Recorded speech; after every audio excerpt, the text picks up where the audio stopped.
I'm EZRAH. Welcome to the Manila Times.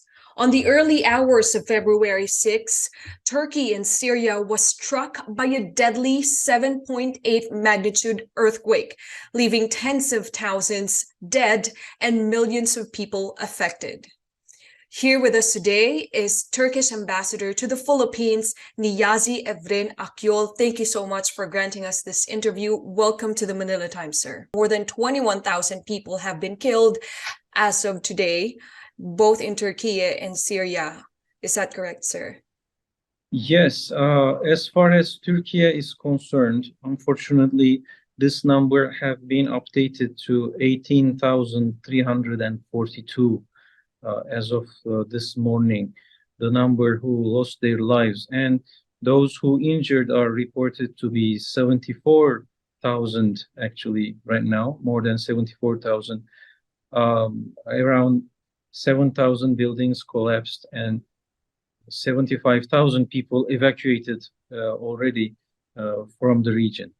Just to repeat what you said, over 18,000 have been reported dead. So that surpassed the previous earthquake that struck Turkey back in 1999. Is that correct? Well, it's certainly larger than the earthquake previously in 1999. The number right now we fear that this number will continue to increase. So it is in a position to pass this. But we still have miraculous news, actually, even at this late point in time, almost 5 days or 4 or 5 days after the earthquake on Monday. Rescuers are still finding people alive under terrible conditions. So we are trying to find joy in these little miracles that are happening right now. One of the stories that struck me the most was a video of this child. It was on the news. It was a girl who was trying to shield his baby brother from the debris, and they were both alive. They were rescued. So we have the number of the deaths, and we have deaths, and we have the number of those injured. Do we have a number of people, those who were rescued from the debris this past 5 days? Well, the number of rescued people is updated very fast. So we don't have a current update of that number, but it is over 10,000. I can easily say it's over. It's over 10,000 easily. But we're trying to ascertain the number as we speak. That's definitely good news, sir. So how are the rescue operations going now? I understand there's an era of desperation in Turkey and Syria as the cold weather has become a factor in rescue operations. Yes, unfortunately, that is true. The cold weather has been hampering all kinds of efforts on the ground. Temperatures are going down as low as -5. And snowy conditions. The streets, the roads leading into the region were initially closed in the first perhaps 36, 48 hours of the earthquake. And now most of the roads are serviceable now, has been restored to a serviceable degree. And there has been a race against time, and the window of opportunity for saving lives are closing fast at this late hour. So the challenges are: one, the temperatures; two, logistics, which is improving by the hour. I mean, the roads and accessibility to the region. And secondly, of course, medical care, because there are many people who survived by being able to run out and injured. So there are a large number of injured people. There are a large number of elderly and children who require special attention. So these are other challenges. Of course, now emerging challenge is shelter. There are hundreds of thousands in need of shelter, and temporary sheltering centers are being established fast. Tents and containers as they become available. So this situation is improving by the hour, but remains a challenge. The Turkish government has mobilized every resource, of course, right now, and the Turkish army has dedicated more than 160 military vehicles or military airplanes for this purpose, helicopters as well. They are ferrying aid and personnel. Turkish Navy is now mobilizing ships to reach to the port of Antakya, which has been the major port town that was damaged extensively, unfortunately, on the Mediterranean coast. So these challenges are being overcome by the hour, and we're continuing to watch and improve. That's definitely some good news, sir. So you mentioned earlier that you are expecting the current death toll is over 18,000 for Turkey, but you said you are expecting these numbers to go up. So is there an expected number of deaths by this? No, not there is no number.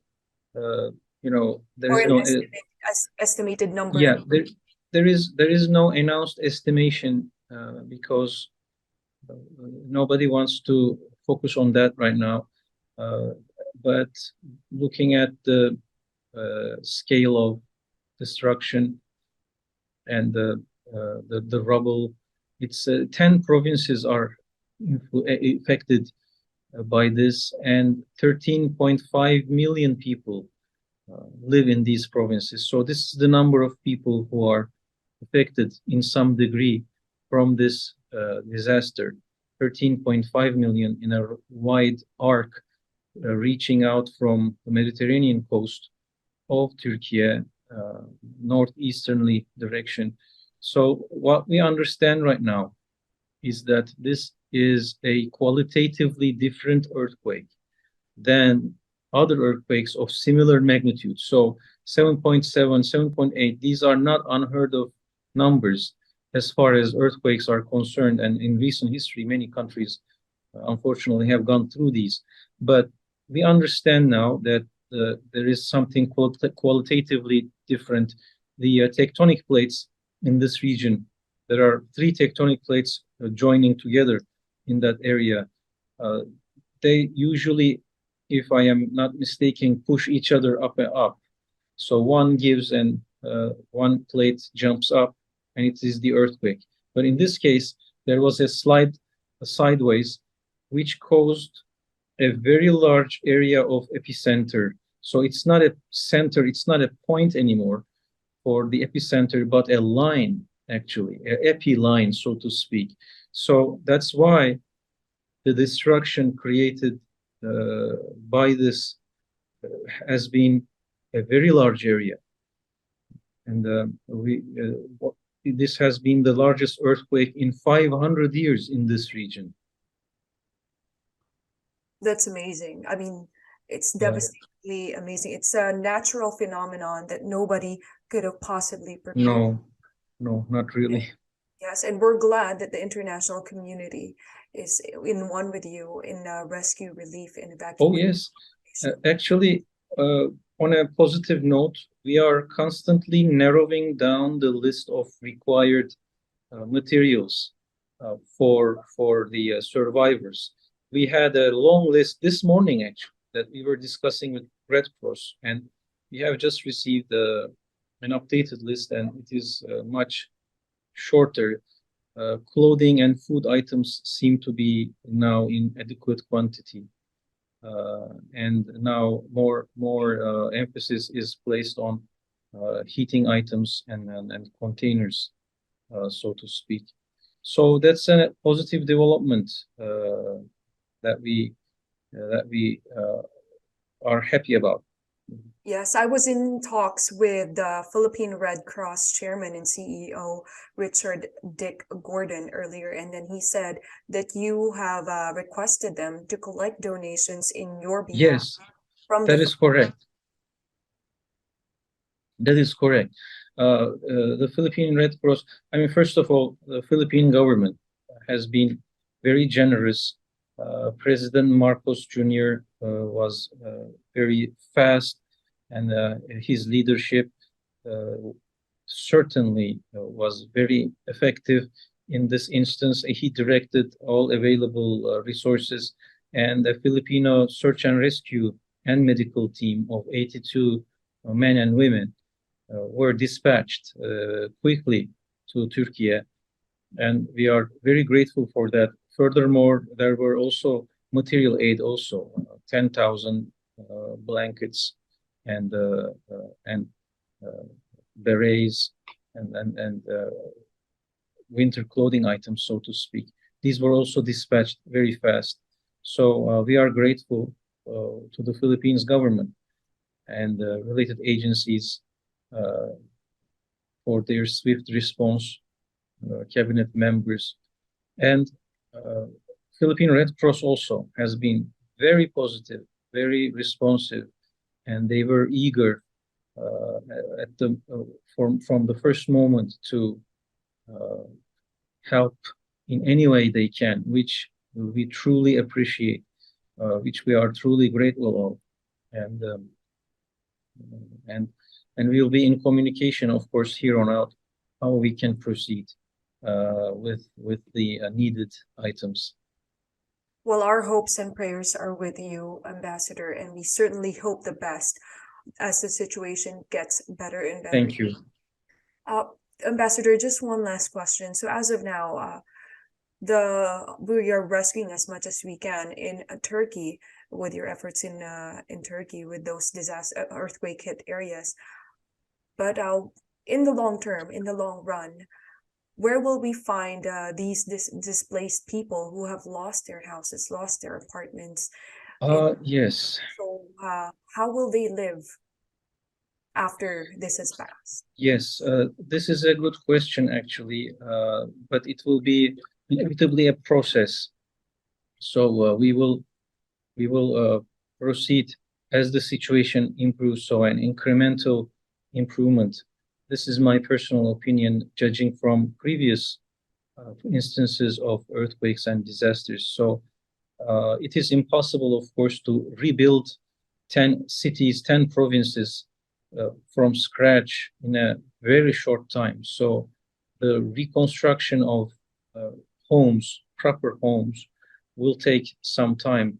I don't know actually what that time would be. We have certain advantages. Turkish construction sector is the second largest in the world, and they are very efficient. And I am sure they will do their best to complete safe homes for affected people as fast as possible. So we have some advantages there, but there is a physical limitation that you have to work with.